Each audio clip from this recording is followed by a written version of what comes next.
So the tunnel boring machines will start traversing underneath the Yarra River start of 2026. So the tunnel boring machines will traverse about 300 metres, either directly under the Yarra River or adjacent to it. So we've got 3 cross passages in the vicinity of the Yarra River. One of those is directly underneath. So the tunnel alignment and the machine will traverse with minimum 15 metres of cover underneath the Yarra River. So our TBMs will have a minimum of 15 metres of cover when we traverse underneath the Yarra River, which isn't uncommon in Australia or around the world for us to go underneath rivers and cities and the like. Melbourne Metro, for example, was about 12 metres underneath the Yarra River. Yeah, so the machines, the tunnel boring machines that we have selected for this project were selected based on both the ground conditions we've got along the entire alignment, but also specifically for travelling underneath the Yarra River. So our 2 tunnel boring machines are EPB machines, which means earth pressure balance. And what those machines allow us to do is closely and precisely monitor the pressure inside the cutter head to make sure we don't have any ground loss as we tunnel through. So while we're tunnelling underneath the Yarra River, there won't be any impact to what anyone can do on the Yarra or around the Yarra. It's completely safe for the community and local residents above the tunnel alignment. We've got a lot of controls in place, not just in how we operate the machines, but in the monitoring we do day to day. So we have surface monitoring points along the alignment. We've got groundwater monitoring points along the alignment as well that we're inspecting and reviewing every single day. On top of that, we've also got in-tunnel monitoring points. So for us, it's a constant review of the surface, how that's moving in tunnel, if it's moving, and adjusting our operating parameters to suit. So the tunnel boring machines will be traversing under the Yarra over about a 2-month period.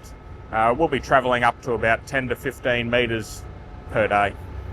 So once the tunnel boring machines get past the Yarra River, we're on the final stretch there to breaking through at the Manningham cut and cover structure. The next stage for us is removing the TBMs from the box there, and you may have already seen our 550 tonne gantry cranes up at Watsonia.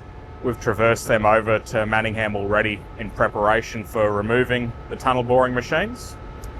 After we take them out of the hole, the next step for us is continuing with the tunnel fit out inside. So the TBMs we've got here on North East Link are some of the largest ever used in the Southern Hemisphere. So they're 15.6 metres in diameter, about 90 metres long, and weigh over 4,000 tonne. Where we are right now is we're about 75% through our excavation from Watsonia to Manningham, so just over 3 kilometres of about a 5 kilometre journey. So our tunnel boring machines have done about 3.3 kilometres of tunnelling on the project to date. In total, we've got 5.3 kilometres of tunnelling to do with these machines. And you know, the section underneath the Yarra River is only 300 metres, so it's a very small part of what is a... During TBM excavation, we'll be at a minimum of 15 metres deep beneath the Yarra. During TBM excavation, we'll be a minimum of 15 metres deep beneath the Yarra. During TBM excavation, all normal activities can continue around the Yarra: cycling, riding, fishing, canoeing, etc. There'll be no impact to the Yarra surface as a result. During TBM excavation, all normal recreational activities continue around the area. That includes biking, walking, canoeing, fishing, and everything. The Yarra River, that's not great, is it? During TBM excavation, all normal recreational activities can continue, including cycling, walking, fishing, kayaking around the area. The surface of the Yarra will be unaffected as a result of the TBM tunnelling. Perfect, keep it simple. Yep. During TBM excavation, it's really unlikely we'll have air escape from the front of the TBM, but if it does, we'll see a small bubble up of air bubbles within the Yarra. In this event, the air that comes out is safe, pressurised air used at the front of the TBM to make sure the earth balance is maintained. During TBM excavation, it's really unlikely that we have an event where air bubbles escape from the front of the TBM.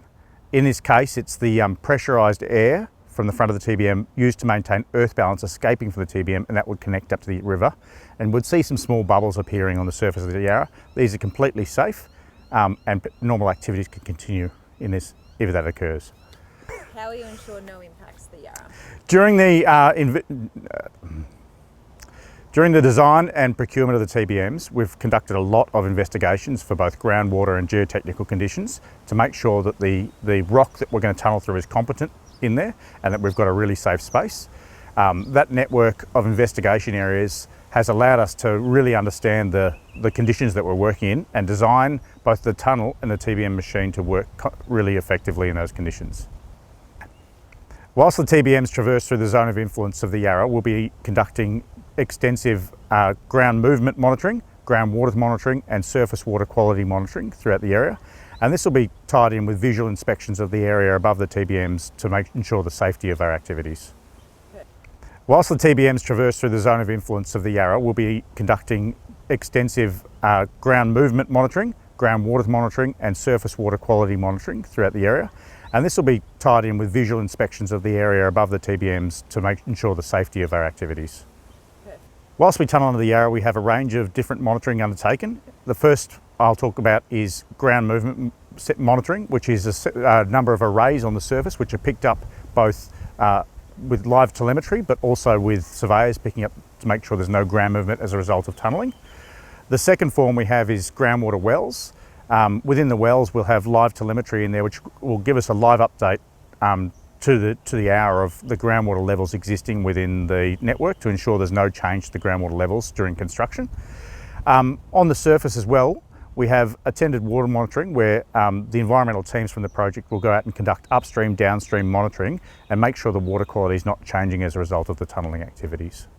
The Spark engineering and environment and groundwater and geotechnical teams have spent a lot of time in the last 5-6 years ensuring that we know the conditions under the Yarra and that we can design both the tunnel itself and the machine to work effectively in that zone in the safest way possible.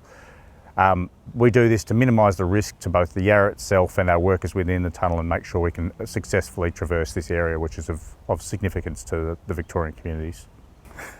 Early this year, North East Link is going to achieve a really significant milestone for the project, which is thus commencing tunnelling under the Yarra River.